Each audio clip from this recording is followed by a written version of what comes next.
Welcome, everyone, to Life Beyond 6 Feet. I'm Damien of RKB Paranormal.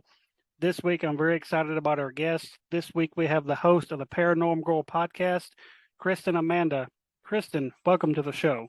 Oh, thank you so much, Damien. I am so excited to be on. I've been really excited about this. Well, that's good because I've been excited about it too since we finally got up and going. And for those that don't know, Josh and I was on her podcast, was it probably about 2 months ago now, and it was really fun. She asked some unique questions, something a little bit different, and I really enjoyed that. So Yeah, I try to shake it up, keep it exciting for the audience and the guests. Got to keep you on your toes. there you go. So I'm just going to jump right into it. Why did you decide to start a podcast about the paranormal? Okay, what version do I want to give you? So it's interesting because even 5 years ago, it never occurred to me to be a podcaster, to start a podcast. I didn't think that was in the cards for me. I listened to a lot of podcasts, especially the true crime, especially the paranormal podcasts. Those were my favorites. And I was a dog walker at the time, and that's when I would listen to them. But I was an actor at that time, so this was worlds away. However, come the height of the pandemic, I had given up acting essentially a few years before, just due to a medical diagnosis and priority shift and all of that.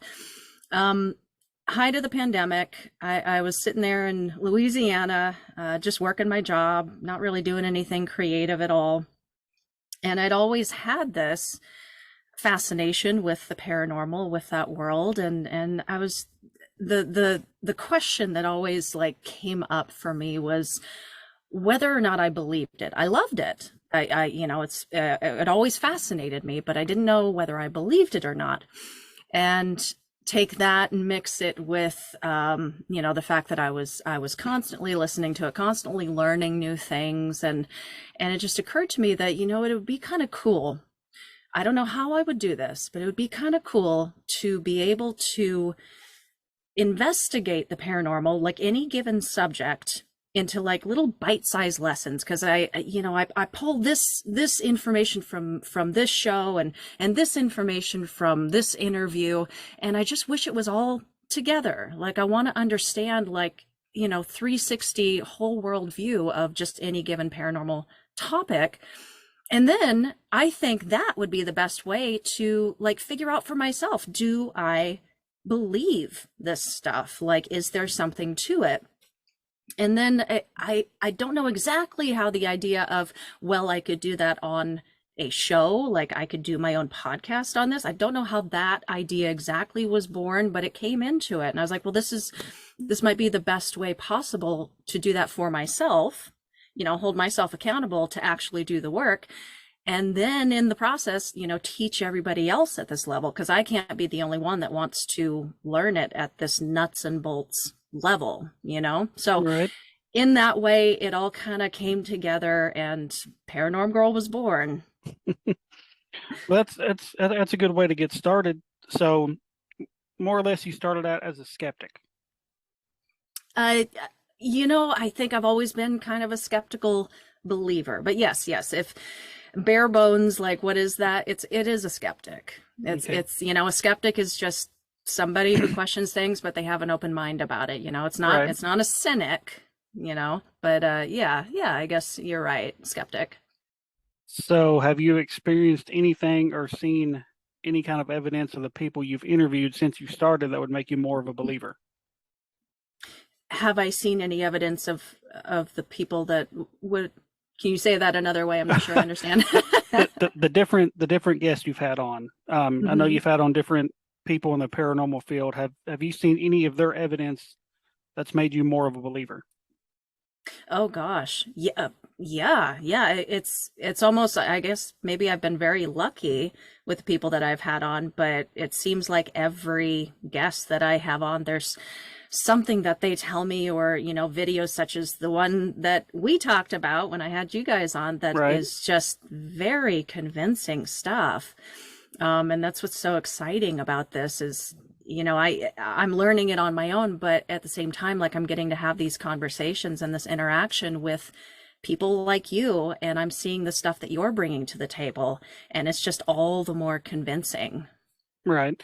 And in some of this stuff that I'm sure a lot of the guests you've had on, I'm sure a lot of that stuff would be hard to fake. Um, so like, like our video, for instance, I have no idea how to even begin to fake something like that. And what's really cool about that video is the people that oversee that jail now, they have incorporated our video into their ghost walks and their ghost tours, and they show it Hmm. to other teams coming in to investigate. So we're kind of like a kind of part of their legacy now down at that Yeah. jail, which I thought was really cool. Yeah, isn't that cool? How, and I mean, you guys couldn't have foreseen that happening, you know. Mm, I know that you guys, you go into your locations and you just want the evidence. There's hmm. nothing forced about it. If nothing happens, okay, and then sometimes stuff does happen just like that. And yeah, now you're part of the history of it. And Right, you never know how a video like what you guys did, what you guys captured, is going to inspire other people and get them thinking about this in a whole new way. right, and that's pretty cool to think about too. Mhm. So, what kind of got you into the paranormal growing up? Was it something you've always been interested in, or do you have some kind of experience that kind of, a light bulb went off in your head, and you're like, "Hey, maybe there's something to this. Let me check more into it." There wasn't any particular experiences growing up, but I will say I grew up with a single mother who was very conservative in some aspects, but she had a very open mind about the mysterious, about the paranormal world, all of that, about conspiracy theories and just all kinds of things. So she really fostered in me this open mind and concept to it all, and willingness to like learn about it and talk about it, and yeah, like dive into it. And I specifically remember one of our favorite things to do back when I was like really little. We used to have this family size trampoline out in the backyard, and we would every now and then we would grab sleeping bags and we would go out as a family, and with snacks, and just lay there under the big Montana sky and talk about this stuff until we fell asleep. Like it was just something really magical and yeah, inspiring about it. So I think that's what planted the initial seed of my fascination with the paranormal and wanting to know more. As I went along, I went through school and went to college and blah blah blah, and it was something that stayed with me. This love for it, but also that idea of, do I believe any of this, that was really planted when I started getting out in the world and having not had these kinds of experiences that you hear about, and not being able to tell any of those stories. So that really does put doubt in your mind. And it wasn't up until it was like around the time that I started the podcast that I was like looking back over my life, and I was like, well, I've never, I don't know what I think. I've never had these experiences, or I can't tell these kinds of stories. And then once I started getting into the show, I started remembering certain things that Hmm. happened, and the fact that I did have some of these experiences, and I was far more experienced with it than I previously thought that I was. And I'm happy to tell any of those stories. Nothing crazy. I've told one about a woman, sorry, that I encountered in the middle of the night when I was a teenager, and just completely forgot about it up Huh. until I started the podcast. Just yeah, so I don't know if I was like purposely forgetting. My mind was like, no, no, no, no, this didn't happen. But yeah, it was kind of a crazy experience. I woke up in the middle of the night.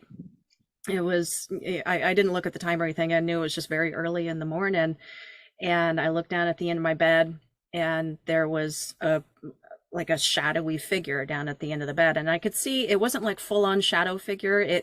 What I thought at the time was like it was the moonlight through the tree branches through the window, and it was kind of like that morphing, shadowy aspect. But I could recognize who this was. I thought I knew who it was, and I thought it was my friend from school. And my initial thought was like, oh, that's so weird. And I asked her, I was like, what are you doing here? and and this being didn't say anything. They just stared at me silently. And that's when like the fear set in. I was like, oh, this isn't my friend. This isn't anybody that I know. Right.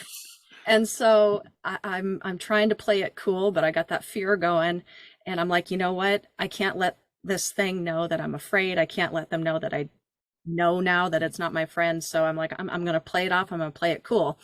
And I asked them what time it was, just trying to keep the conversation going. And they looked, I remember they looked down with their head right next to me. And at the time I had this digital clock sitting on my bedside table, and they looked down at the clock and they looked back up at me and they said, it's 3:50. In her voice, it's 3:50. And right as they said that, like I felt that pull back into sleep. My head hit the pillow, and like as I'm falling, into sleep, I'm like, no, don't fall asleep. That thing is still there. As soon as my head hit the pillow, then like I fully woke up. Like I sat straight up in bed, and my heart's going, and I'm like, looking around the room. There's nothing there, of course. And I go to lay back down, after I calm down a little bit, go back, lay it back down. And I'm thinking in my head, oh my God, what a weird dream. That was such a weird dream. And I turn over on my side and I'm looking right at the clock, and it says 3:50. So so along the way, I forgot about that story, and it only just came back like vividly for me in the last couple of years. Oh wow, Yeah. that's definitely one of those what the fuck was that kind of moments. What the fuck, man? Yes. Um, so just out of curiosity, did you tell that friend about what happened to just see what they thought about that? I think I might have mentioned it to them. If I did, that's not a very vivid, like it wasn't a vivid reaction. I guess they Right. didn't have a very big reaction, but yeah, I was so sure it was her when I saw them, that whatever that was. Yeah, and then it wasn't. Eek. Yikes. And that's one of those things. It might have kind of spooked you so much, like you said, you just kind of pushed it to the back of your brain, like that didn't happen, Yeah. and just kind of pushed it out of your memory until it just kind of you started doing the show, and then kind of woke it back up. So Yeah. Well, and there was other weird stuff. I remember specifically this location, this house that we lived in. There was some weird stuff going on. You know those places that you're in and you can just feel the energy is different. oh yeah, And it was a very it was always just kind of this heavy negative, like overcast feeling, like energy. And there was some other weird stuff that happened, like a lot of stuff like in the middle of the night. Like I woke up one time and my dogs spoke to me. um I woke up one time and I used to do ventriloquism back when I was in middle school, and I had a ventriloquist doll sitting on a shelf, and his mouth was like flapping open. I was oh like, no, there was all kinds of weird stuff. And then cherry on top, like a year after we moved out of this particular place, it burned to the ground. oh wow, So there was definitely something attached to the house or the land, or I right. don't know. I don't know. Something there. That's at least y'all got out of there before it burned. Yeah. Yeah. Okay. Luckily, fingers crossed, I've never had that happen. So Right. Okay, so I'm gonna take a little turn for a second, and it's gonna lead into something to do with the paranormal. But so today's September 11th. So when something major like that happens, like a major tragedy where there's whether it's one person or 3,000 people, do you think an event like that can leave an impression on that place?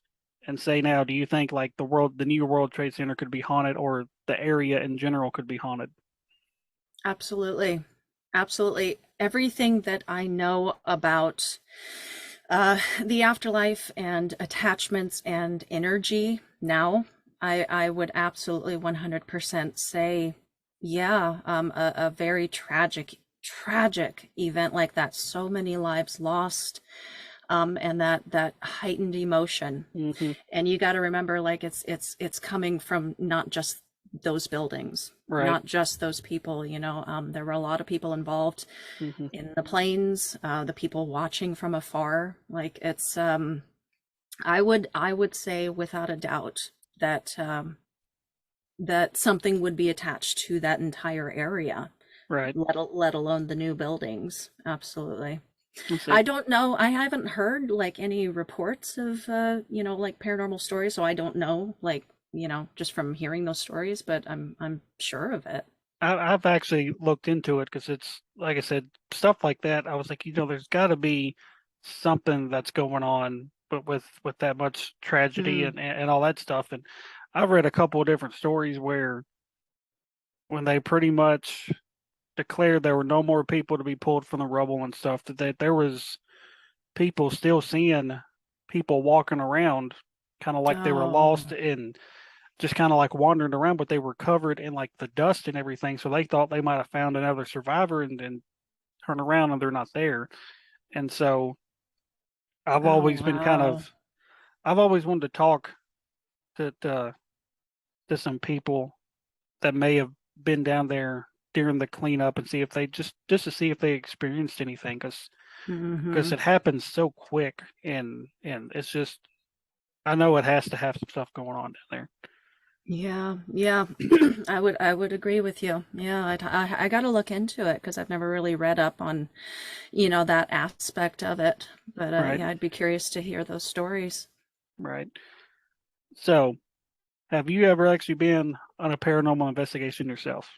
Uh, yes, I have. I've been on two. One, let's see, which one do I want to tell first? Okay, so one, it was my boyfriend and myself. It was right before we were leaving California. And the building that he worked in, he used to work for a like a homeless rehabilitation center Hmm. in Hollywood. But this building used to be an old funeral home, Oh and wow. it had like a mortuary in the back, Oh, and it still had some of the same setup, like some of the same structure to it. And I'm so sorry, I got to apologize if I sound like my teeth are chattering. It's because it is freezing where I'm at, so I'm trying to not sound too weird. So we got permission from Lee's employer to go in after hours and, do an investigation. They knew that we were into this stuff and we'd wanted to investigate for a while. So we bought all this equipment and we went in after hours and we were there for a good like 5 or 6 hours, just, mhm. until the wee hours of the morning.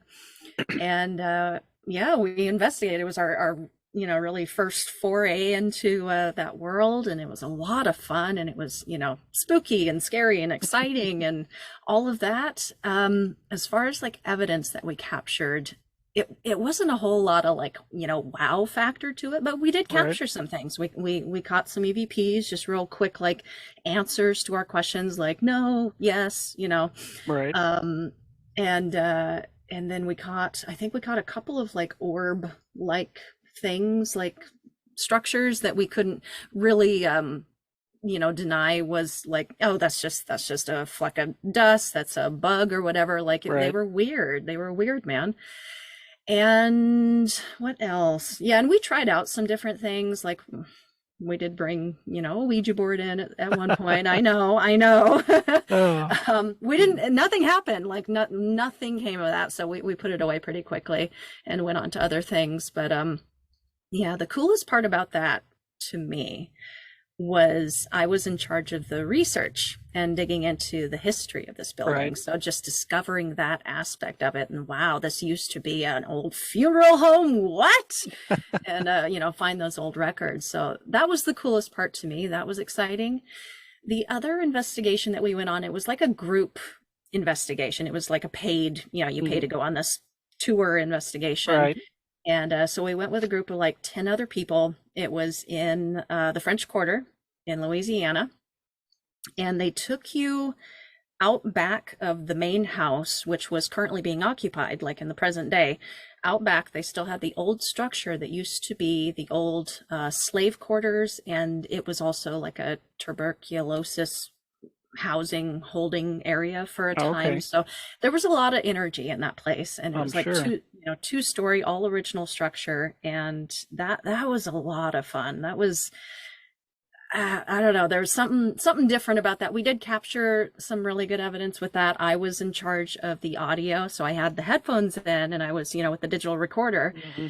And at one point, I heard just this loud, like a screeching, like no, like Oh, in my head, like it jarred me. And we're in complete darkness. And yeah, that was a cool experience. I don't think they do those anymore, but I would definitely do something like that again. right. And see, when it's a smaller group like that, they're not that bad. But a couple of the ones I've Mm, been on, it's like 50, 60, 70 people there, and it's just hard to actually do it.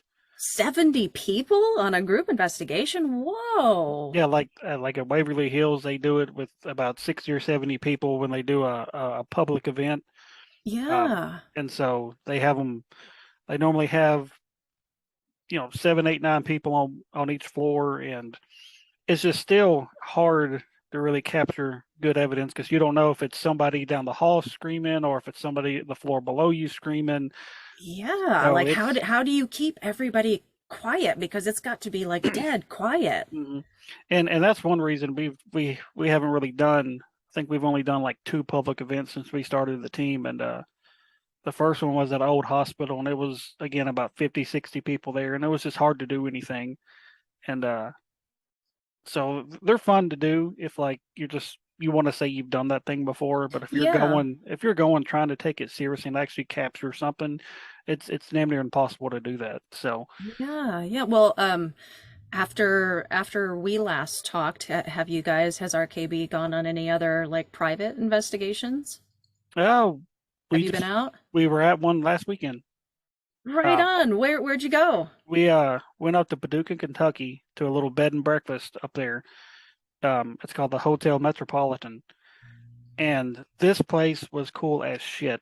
Um, I've went through most of the video. I haven't went through none of the audio yet, but it was just me, my wife, and Ted. So it was just 3 of us this night, and it was built in like 1909 by Mm-hmm. an African American lady, and it was built specifically for black people because Mm-hmm. back then everything was segregated. Blacks couldn't be with whites, and so she wanted a Mm-hmm. place for for those people to go, and so she built it. And a lot of like well-known musicians stayed there, like BB King, Ray Charles, Oh, little wow. Little Richard. So a lot of well-known people stayed there over the years, and we kind of the night started off kind of slow, and I decided to go. I was like, let's play some music, and Mm-hmm. so I started off. I played a BB King song, and we had our SLS going. My wife's, got it shining in this one room, and it maps in a tall figure and a short figure. Looks like it's a man and a child standing there. And my wife's like, she goes, it just mapped in 2 figures. So we walk over there, and sure enough, there's 2 figures standing in this room, and it looks like the kid's kind of just dancing, and the man looks like he's tapping his foot to the music. And as Oh. soon as we stop the song, they disappear. Like like Whoa. right when it stops, I was like, all right, that's cool. So about 5 minutes later, I'm like, let's play a more upbeat song. So I turned on, I think it was a Little Richard song, and as soon as the music came on, the 2 figures showed back up. Kid was dancing again. The man was tapping his foot. Song ends, they disappear. It was pretty wild, and Oh, that is wild.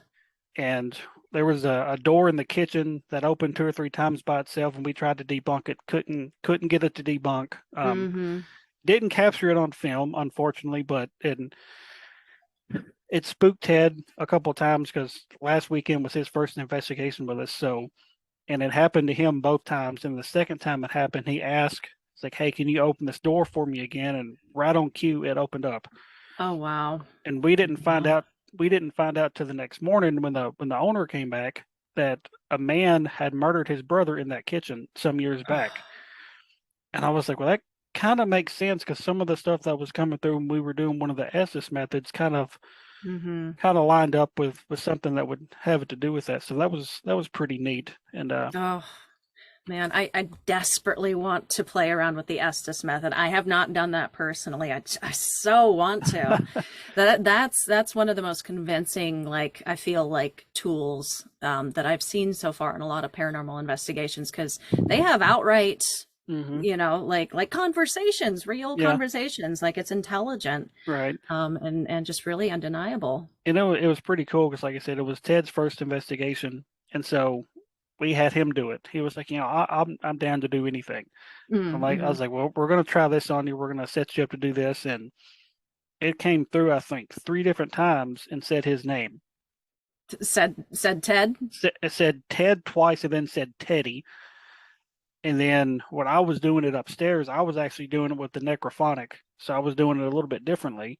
Uh-huh. And his name came through again, and it was a fun night. It's probably been one more of the fun investigations we've really done. Like nothing really spooky happened. It was just a fun night. Mm-hmm. And Mm-hmm. here in about actually less than a month, we're going back to the old Scott County Jail, Oh, right on, right and on. so that'll be Ted's first time going, my wife's first time going, and we've got a couple other people that's going to go with us. So you know, we're not expecting the same thing to happen again because Yeah, yeah. um so we're none of us are going in with that mindset. We're just going in knowing that the place is active and just hope they'll show out for us again. Hmm. So um and then after that, we don't have anything else planned at the moment for that. We normally kind of keep November and December free because the holidays and trying to buy Sure. Christmas and all that stuff. So Hmm. so Yeah, so are you preparing anything for your show for the holidays? Because I have like a backlog of things I've got to do this year. no, I'm trying to catch up with everybody I had lined up before I ever actually got started. So Yeah, like I yeah. said, before I got started, I already had about 27, 28 episodes with the guests lined up. So Not a bad situation to be in. That's great. so Yeah. so I'm trying to get through those.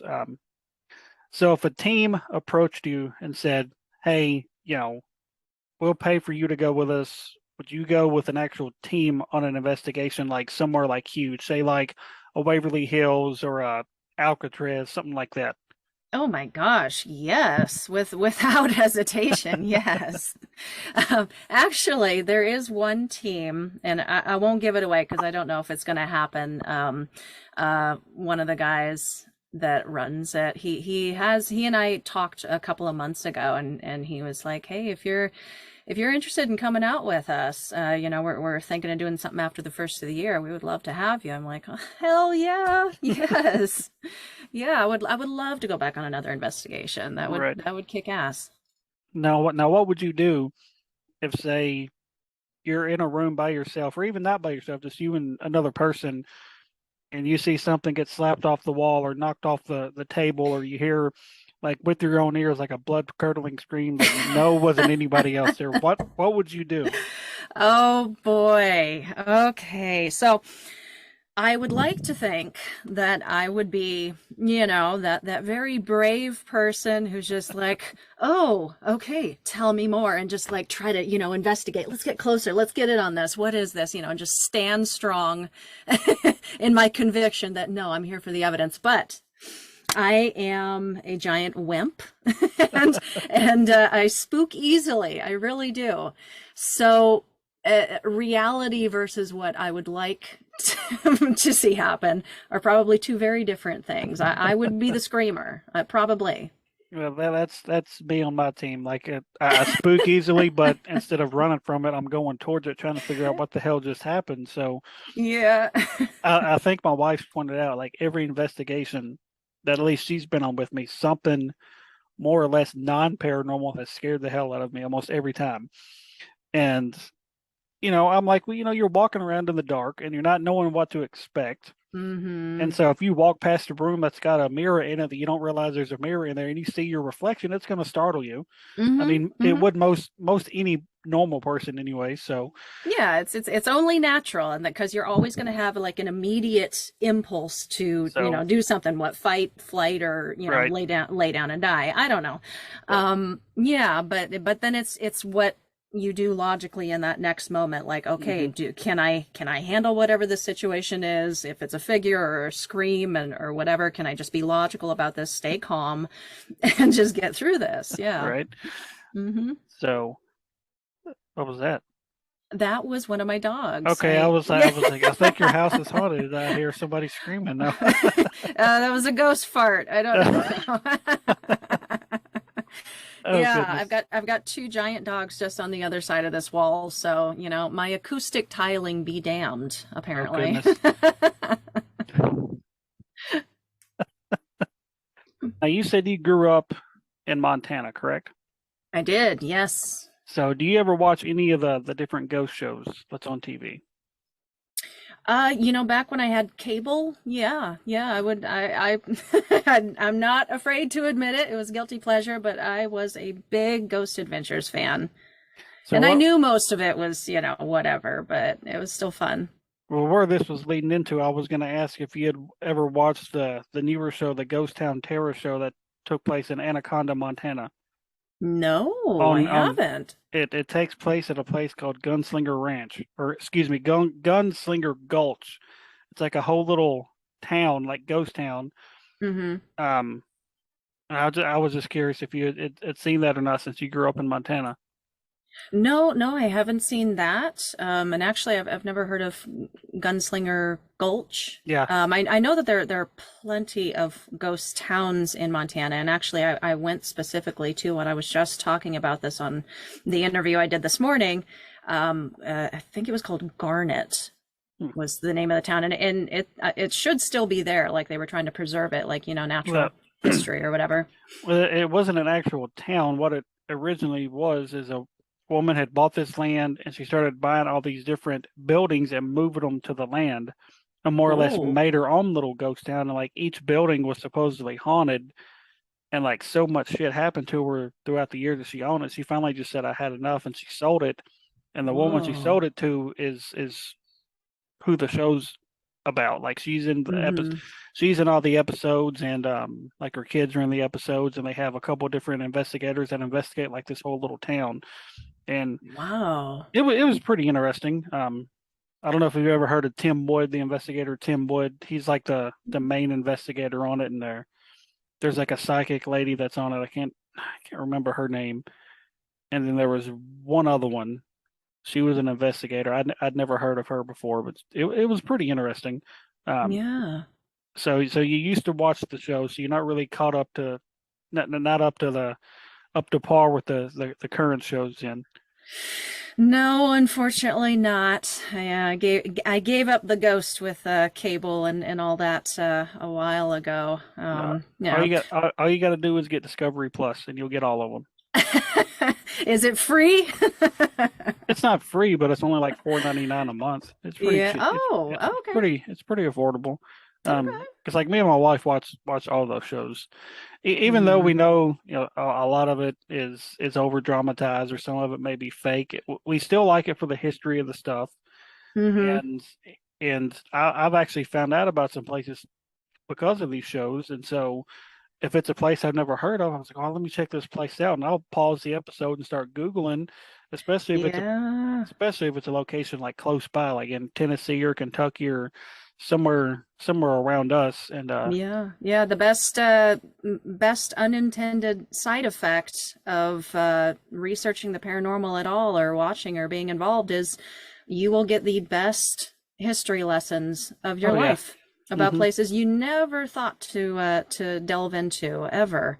right, And yeah, the learning the history aspect of any of it, whether you're going on an investigation or you're doing a podcast episode or whatever, going that deeply into the history of the location and the people and you know what their day-to-day life was like it just gives this life to it that hmm, you know could have been lost forever, right, and now we know it, and we can visualize it and be there, like really be there and just give life to it that wasn't there before. right.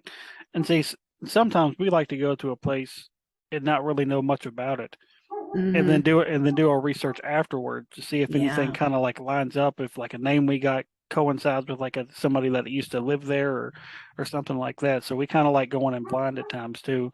Yeah, Um, yeah. Good to do that just for the confirmation mhm. too. And now, so when we were guests on your show, you had brought up a method that I'd never heard of before, and I'd recently looked into it, and I had the name in my head just a second ago before I brought it up. Gonsfeld, yeah. That's it. That's Hmm. it. And I looked into it, and I was like, that's really interesting. And so we were going to try it this past weekend, but we forgot to buy ping pong balls. So, and I tried explaining it to my wife, and she was like, "Well, it sounds like what we already do." And I was like, it is, but it's a little bit different. Just a tweak on the on the And Estes method. and I showed her a picture, and I was like, plus it looks really fucking creepy. So, and she goes, that it does. What you So, should do is paint the ping once you buy it, paint mhm. the ping pong balls with like black light paint, Well, that'd be and then cool. don't tell your wife, and then when you do go to do it, just sit in the darkest corner of the room and have a black light going. Yeah. Right. And I'll have to remember to record because Yeah. last weekend when we were doing my Estes method in the hallway of the Hotel Metro, we forgot to turn the hour light on. The hour light. The hour light, Oh, okay. the infrared. And so I'm watching this video last weekend, and it's nothing but darkness. Only thing you see in the entire video is like the glowing exit sign. And we had some interesting stuff happen. Like I got touched two or three different times, and so Ooh. I'm like, I was like, this sucks because what if we could have actually captured whatever was touching me on the arm, Mm-hmm. but we didn't have the damn hour light on. I was so upset with myself because I was the one that set the camera up and recorded it and everything, and I was so pissed.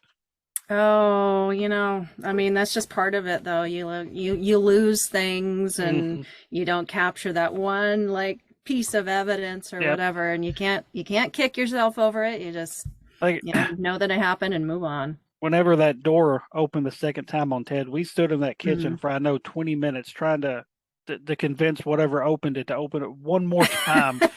And so there's one video um of us standing in the kitchen, just all you see is this door for like 15 minutes.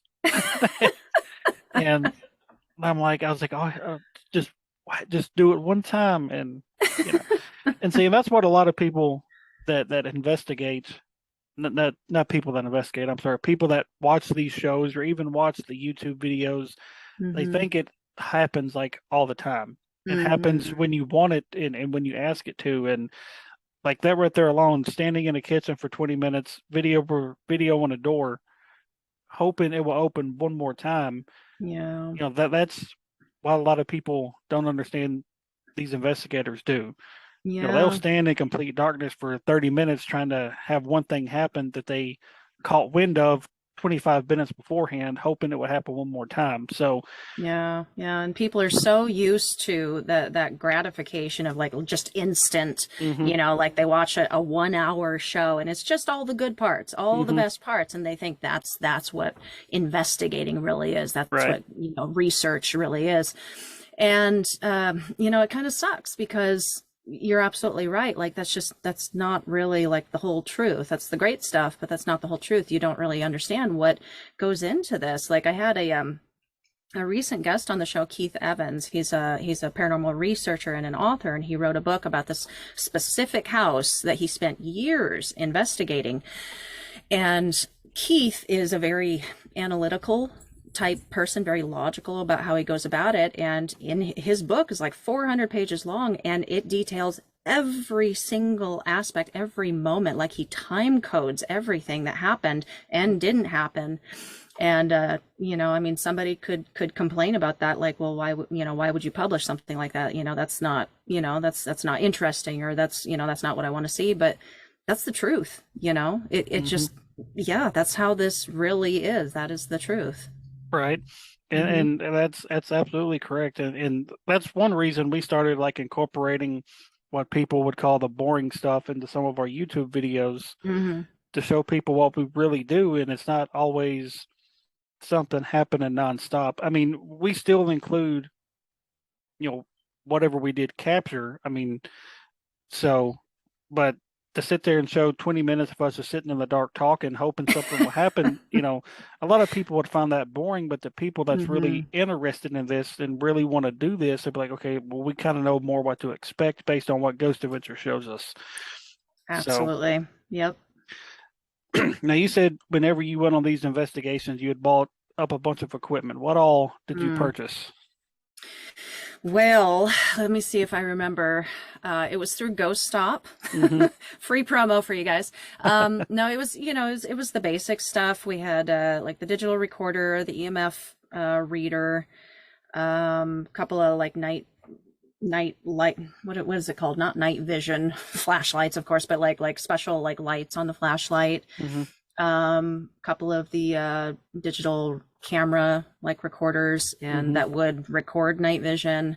It was a pretty good like starter kit. Yeah. No like REM pods or anything, fun and fancy like that, but yeah, just the basics. Well, the equipment can get expensive, and especially the more advanced stuff. Hmm. Um, like there's a few things that we really want to get that it's just so pricey. I'm like, man, it's like maybe one day I can get that. And there's another thing that we want to get that's it's expensive, but it's reasonable, but it stays sold out on like every site I check, and What is it? it's a EDI meter. What is that? It it detects temperature, vibration, it, two or three other things. We got to use one when we went to Old Scott County Jail last year, and Hmm. it was weird because there was one point, we were in these cells and we had it set up, and it was reading like 68.5 like the entire time we were in there. Hmm. And Josh had set his handcuffs down in front of him, and a couple of minutes later he looked over and that temperature had changed to 66.6. Huh. And I was like, oh, that's a little weird. And it stayed that temperature until he moved those handcuffs again. And like as soon as he moved them, the temperature started going back up. So, well, it sounds like this piece of equipment is kind of like a conglomeration of multiple Yeah. pieces of equipment. Like it just, so it's not that you don't have access to that information, but it just puts it all together so that Hmm. it's just the one thing. Right. That's kind of convenient. Yeah. So we thought it was pretty cool. And like I said, there's a Hmm. couple different sites I found it on, but it stays sold out. Hmm. And so I'm guessing that's like a really popular piece of equipment right now. And Yeah. Yeah. Is that like one of the newest like modern pieces that's come out?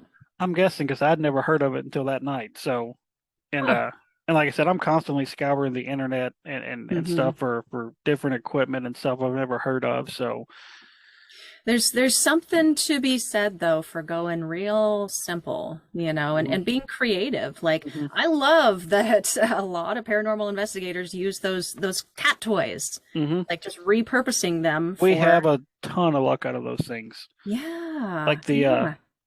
not the last investigation we did, but the one before we did another old jail, and it was one of the older jails where like the half the building was actual jail, and the other half was where like the sheriff and his family lived. Hmm. And so we was up in what they said was the kids' room, and we'd set them up in front of one of our teddy bears. And as soon as we set them up, they just start lighting like crazy.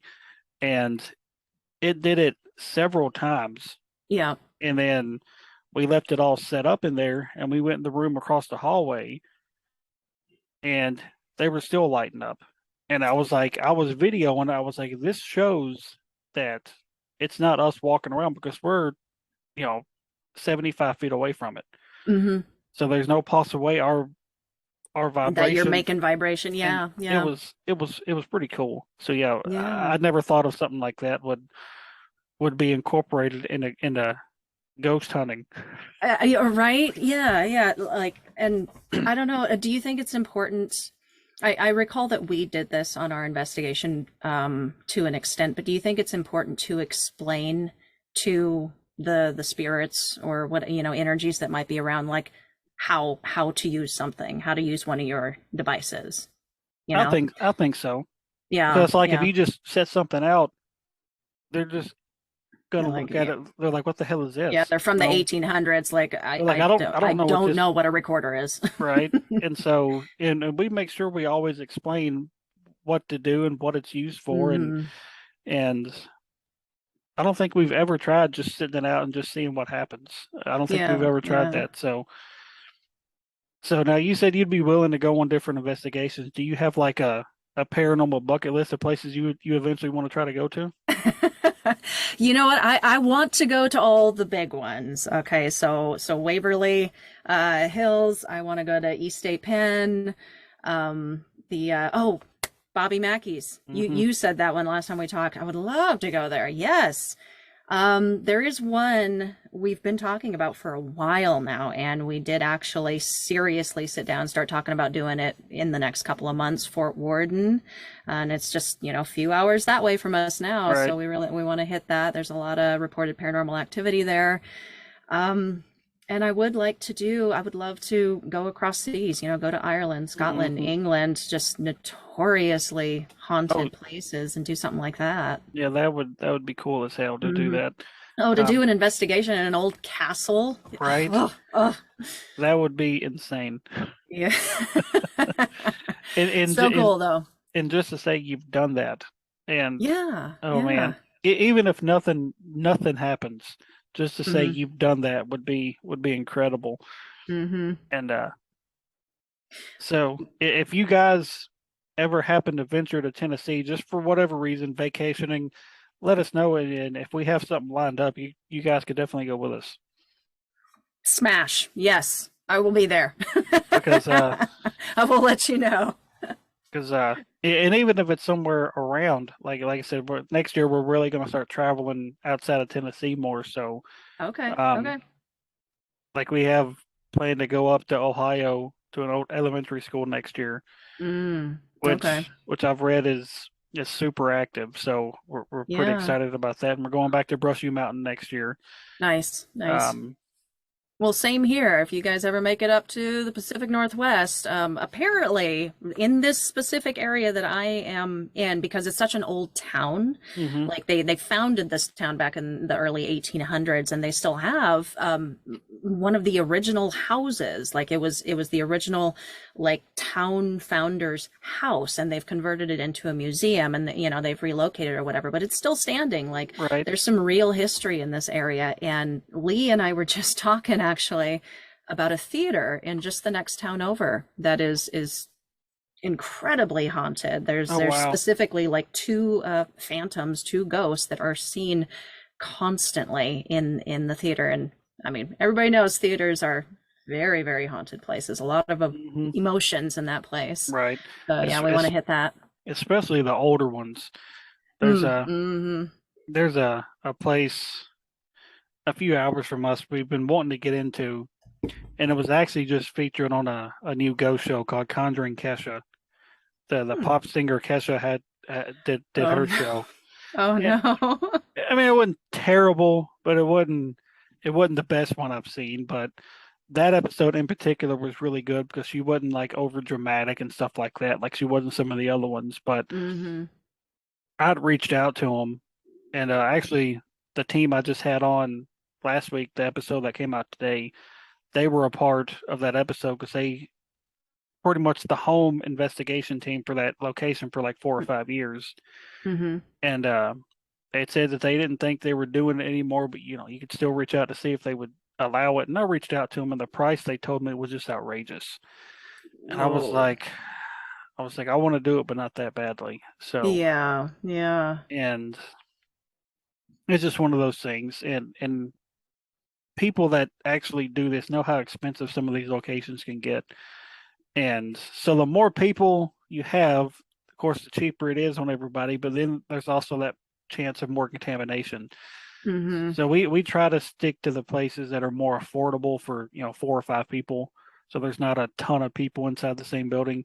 Now, if it's a huge location like a Brushy Mountain or an old hospital, then it's different because you can spread out more. But Yeah, I'm kind of split on the idea of having to pay to play. Like, and that's just coming from like my old, acting years. Like, you never paid to play, but like, I just hate that, investigators are being charged to, come into these places and try to find evidence for the good. Yeah, it's for a Right. greater good. On the other hand, I do understand it if it's like a historic Hmm. location, or, just a place trying to, like, we put that money immediately into, restoration and Hmm. preservation and stuff like that. Like, because these places need to live on. Right. And so it's got to be funded somehow. So I get that. But yeah, I'm just so torn. I just wish that investigators didn't have to pay so much to get into some of these Right. amazing locations. And like we don't mind paying because like you said, Yeah. it does go to help restore the building and keep its Yeah. doors open. But some of these bigger places that do multiple things Hmm. other than investigations, they could lower their price a little bit. Just You a little know, bit. because Yeah. like Brushy Mountain, for instance, they hold concerts there. They have a restaurant on the Hmm. grounds. They have a distillery on the grounds. They do their day tours. So they have a lot of different ways of income coming in. Yeah. So I feel they could lower their price quite a bit Yeah. because Yeah. I'm like, you're already earning a lot of money on everything else. So but it is what it is. It is what it is. Some of these places we'll never get into, but Well, I mean, never say never. You never know what's going to, RKB could, this time next year, who the heck knows? The new Ghost Adventures. hey, you never know. And that was that's something we've discussed before. Hmm. If say somehow we got offered a television show, Hmm. that there would have to be some stuff in our contract in order for us to do it. So, like some stuff that probably most people wouldn't have in their contracts. Like I wouldn't want to be out no more than 2 weeks at a time. Hmm. I'd want to be home at least one week out of the month, 2 weeks out of the month. Hmm. I wouldn't want to be away from my family for months at a time. Yeah. Yeah. And I definitely wouldn't want them to like add stuff into it for dramatic effects. I would tell them we're not going to fake anything, Yeah. and I wouldn't want to spread it out over 5 or 6 nights like I've heard they have to film some of these episodes because nothing happens. I'm Hmm. like, if we're there for 8 hours and nothing happens, you make an episode out of that. Yeah. Yeah. To actually show people what goes into this at times. Hey, I think I've seen episodes just like that. Ghost Hunters. It was their new revamped, like Hmm. after they came back or whatever. I mean, they've done episodes like that, and Hmm. the deal is, like, by that point, your audience is so enthralled with you, the people, like, they're there for you. They enjoy, Right. watching your process and watching you work and all that. So it's fine if nothing happens. Like, it was Right. a perfectly fine episode, and I think more and more people nowadays are ready for that kind of stuff. We've Hmm. kind of gone through that chaos of reality television and everything, just instant gratification with my entertainment, and with the ghost shows, like, yeah, boom, boom, boom, boom. There's all this paranormal stuff happening and not showing the quiet bits. And I think people are more ready now for honest, an honest representation of what's happening. Right. Now, how did you get turned on to American Paranormal Magazine? How did you get featured in there? um, a very good friend of mine, Jordan Klein, Fireside Paranormal Podcast. You know him. Hmm. We know him. We all love him. Yeah, he introduced me to Kim over there, and her and I got to talking, and it just kind of came to be that way. Yeah, she was looking for another podcast to feature, and I was like, well, I'll do it. So that was such a cool experience. I wasn't expecting it to be so. I don't know.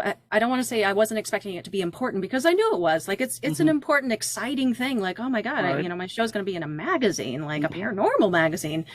But like, I remember when they released the issue, I went to look it up, or I clicked on a link or whatever, and it redirected me to, what was it? BuzzFeed. BuzzFeed had featured it. Oh wow. on their site. Yeah, just for like the day or whatever. Like, am I famous? What's going on? And then it was gone like the next day. But No. yeah, yeah. So it's yeah, that was a cool experience. How about you? How did you get involved? What I'd ask you how you got in there, and I just wanted to be listed in the directory. That's all that I was reaching out for. Mm-hmm.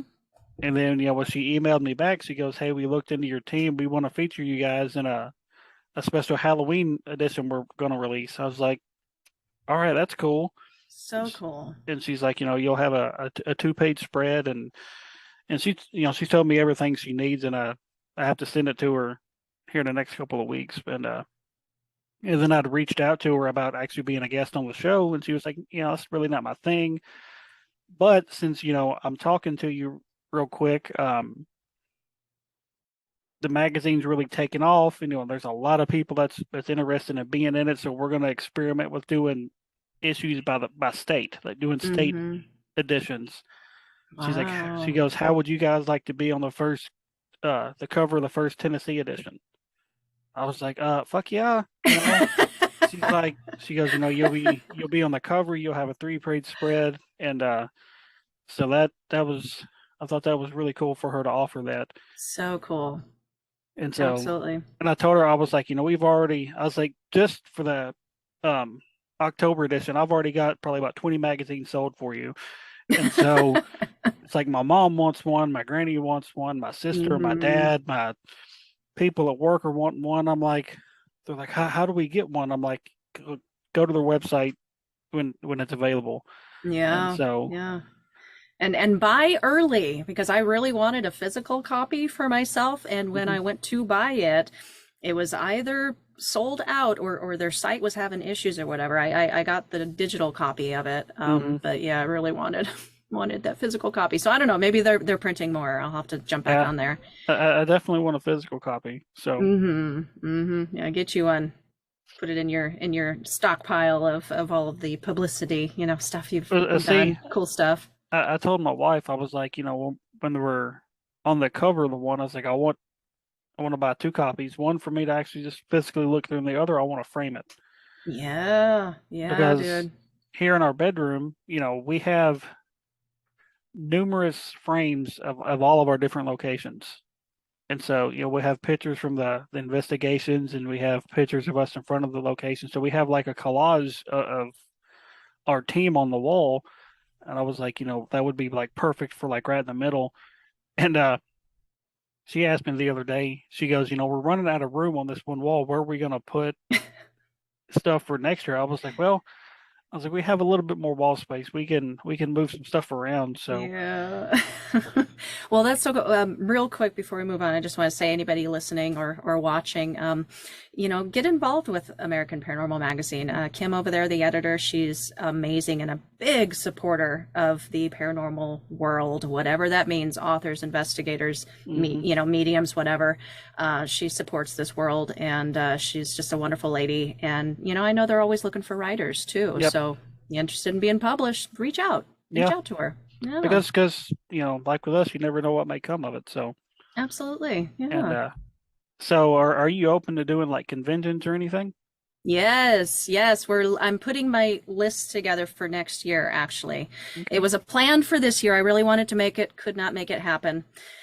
But I'm trying to get a list of at least like 5 that I'm willing to travel to and do the road trip and all of that. And East State Pen is on one of them, is one of them. And then what was the other one? Oh, I wanted to go to the MI Paracon, the Michigan, the big one that's Okay. in Yeah. Michigan Yeah. every year. I think it's in August or November. I can't remember, but it's a real big one. Everybody goes to that one. I just want to grab tickets early, early, early when they're Mhm. still affordable and get that squared away and definitely make that one next year. I've still got 3 spots open. I'm open to any recommendations or whatever for conventions, but yeah, definitely want to get out there. Well, I know that they have one in Athens, Tennessee. Hmm. I think it's called Scream Fest. Um, That they sounds do familiar. they Yeah. they do it it's actually a haunted location, Hmm. and they have it set up as a haunted house too for like Halloween and stuff. And that's actually on our docket to do next year is to go there because they have a really good deal and it's different than most places and like their haunted attraction it's called the Scream Chamber. Uh-huh. So I know they do one. We're attending one next month. That's like the first one they've put on. And I asked the ladies last week because they're actually one of the teams putting it on. I was like, if it's a real huge success, would you guys consider doing it next year? And they were like, if it's does good and everything. So he goes, we definitely consider doing it, and but we would want to make it bigger to raise more money. So Mm-hmm. if they do it again, you need to come down to Tennessee and do that one. That's in Athens, Tennessee. Now that's Scream Fest. The one we're attending is called Phantom Paws and Historic Calls Paranormal Oh Convention. yeah, yeah, yeah. No, I saw your notice about it, and we actually talked about it before when I had you on. Yeah. So maybe if it's this one's a big success, they'll do it again. And I've had it rolling around in my head for a little bit. I was like, Mm-hmm. wonder how much it would take to put one on myself because Oh. I'm constantly thinking of different things to do to try to give back to the community and stuff like that. So Mm-hmm. Mm-hmm. um like I've thought about doing some kind of like ghost walk in downtown Dixon where we grew up because like downtown Dixon is like super creepy. Mm-hmm. Um And and just then like incorporate that into a whole like convention thing, or I, just make it the ghost walk. I don't really know yet. Like I said, I know it would take a lot of work and a lot of convincing on the Mm-hmm. businesses and stuff. So it was just it's just stuff I've had rolling around in my head for a while and Josh is Yeah. like, all we can do is ask. Yeah. So Yeah. What have you got to lose, right. I at was that like point? Yeah. worst they can say is no. So we're gonna get ready to wrap this up here in just a second. Do you have any new episodes coming out or you in the middle of a break or new season coming up? What's going on? Yeah, I had to take a little bit of a hiatus due to employment situation. But I'm going to be coming back. I think it's Tuesday after this next week. Yeah, and I'm still going with the psychics and mediums. That's the subject for the season, and I'm going to be covering Nostradamus and Baba Vanga Oh and wow. some future tellers. And I got to hit my skeptics episode, of course. I'll get that in there sometime before the conclusion, but I am preparing. I'm ramping up for my big October Spooktober celebration. I'm putting out a bunch of extra episodes, a lot of conversations, Oh, a lot of people coming on the show, and then of awesome. course the Halloween episode, which I'm Oh, preparing. all Yeah, right. that's So what I'm up to. there we go. So if people want to look you up, how do they find you online? I am on all of these social media platforms at Paranorm Girl Pod. They can email me, paranormgirlpod@gmail.com, my website, paranormgirlpod.com. And I think that's it. Yeah. All right. Now, if they Very want to, easily accessible. right. Now, if they want to listen to the show, what are you available on? I am on all of the platforms. Any platform you could listen to. I'm there. All right. Well, I really appreciate you coming on. Really appreciate you coming on the show. I've been looking forward to it since we first talked, and you kind of let the cat out of the bag about the podcast. So whenever you Well, had, I'm whenever sorry, but not sorry. I'm glad you're doing it. whenever you had mentioned that when we got off the call, I told Josh I was like, shit. Now I was like, I'm gonna have to announce that we're doing this before the episode comes out because because I was like, I want to announce it, but I was like, I want to get it going. But it was still like another month or so before I actually just sat down Hmm. and tried to figure it out. So Yeah, yeah. No, just a friendly little push. That's that's it. a, A little nudge. that's all it took. All right, guys. Well, again, I want to thank Kristen and Amanda from the Paranormgirl podcast for being on the show today. Kristen, thank you so much for being on. Oh, thank you so much, Damien. It has been an absolute pleasure, sir. All righty. Well, thank you guys, and we'll talk to everybody next week. Bye bye.